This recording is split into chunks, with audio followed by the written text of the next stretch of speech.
do when all of a sudden we went, oh my gosh, catering's all gone? The first thing I went to was a budget.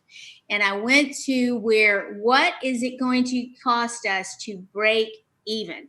And that's all we're going to spend.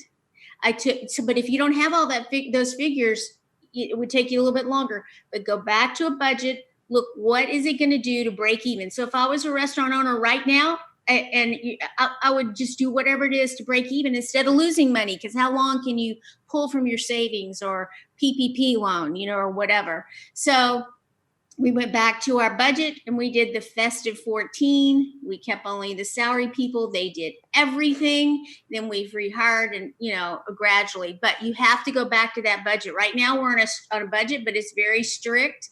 It's only assuming we're going to have X amount of money. But budget is huge. Listen to David. Learn a budget.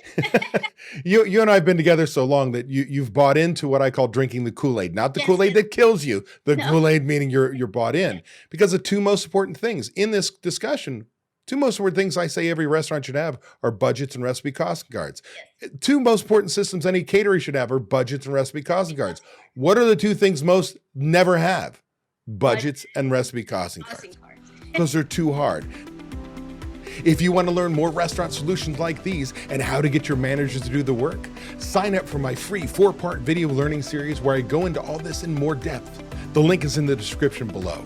Also, be sure to subscribe to this channel to get my weekly tips and check out these 2 videos to learn more restaurant solutions.